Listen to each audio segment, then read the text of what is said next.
আসসালামু আলাইকুম রহমতুল্লাহি বারকাত। আমাদের এই দিনাজপুরি বিনাশত্র ধান লাগাইছি।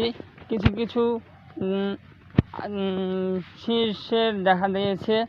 আমরা চাইতেছি এটা বড় সড়ো উদ্যোগ নিয়ে পরে ইরি মৌসুমে এটা ছড়িয়ে দেব। এই বিছনটা এই বাংলাদেশের কৃষি খামার গদ্য আমাদের প্রয়োজন। কিছু ধান, চাল, আটা, গম এবং খের কি ভুট্টা সামরিক চাহিদা পণ্য আমরা মিটিয়ে বাইরের দেশে রপ্তানি করতে যেন পারি।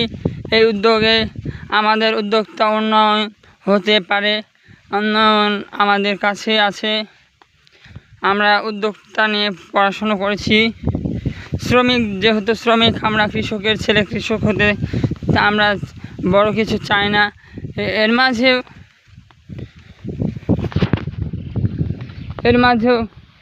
বড় কিছু চাই না।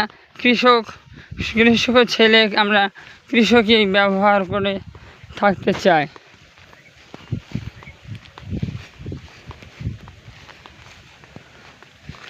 মানুষ করেছি আমি বড় পইনের মাঝারে।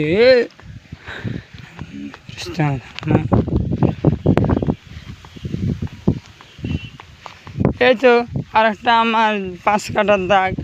এখানেও মনে করেন এটা বিনাশত্র। এই তো জায়গা জায়গা দেখা দিয়েছে।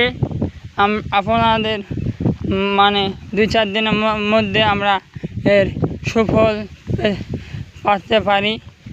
এই প্রতিপাদ্যকে নিয়েই আমাদের উৎসব তৈরি করব। এই গানে আমার গানই শেষ। সংগ্রাম মুহূর্ত বাংলাদেশ। সুন্দর মায়াবী কণ্ঠে এক মা, যে একটি গল্প শুনেছিলাম। মায়ে ওই এক গাছে পিঠা ধরতো, সেই পিঠাটা ছিঁড়ে নামাতো। সে তার 2টা সন্তান, একজনকে দিবে আর একজনকে খাওয়াবে। সেই পিঠা একটি গল্প পড়েছিলাম। পিঠাটা এক ছেলেকে দিচ্ছে, সে খাচ্ছে, সাথে সাথে তার মাও খাচ্ছে। কিন্তু আর একটা বোন ছিল, সে আরেক ভাই, সে ভাবছে যে আমার বোনের জন্য তো কিছু রাখা দরকার।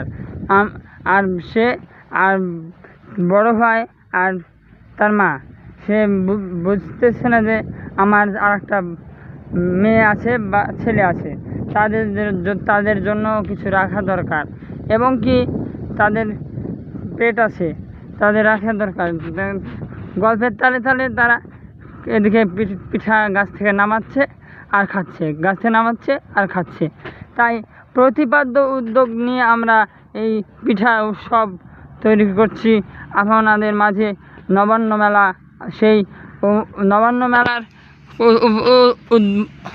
উদ্দীপকে দেওয়া হয়েছে যে নবান্ন মেলা আমরা ভবিষ্যতে দেখেছিলাম এক উপজেলা পর্যায়ে।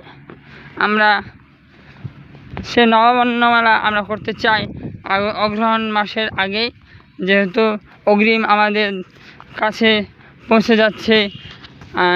আমরা এটা দেশ বিদেশের বাইরে চলে যাই এই গান, সুর, সাধনা এবং কি ইত্যাদি ইত্যাদি ইত্যাদি অনুষ্ঠান আমরা করতে যাচ্ছি। সেই পৃথিবী ওয়ার্ল্ডের ইত্যাদি অনুষ্ঠান আমাদের এই নবান্ন মেলায় ধরে নিতে যদি পারি, আমাদের গর্ব। মান্দার উন্নয়ন মুখে, মান্দার মনে করেন নওগাঁ জেলার বিশেষ এক নাম হয়ে যাবে। মান্দা উপজেলায় কিছু হতে চলেছে, বিশাল ব্যাপার।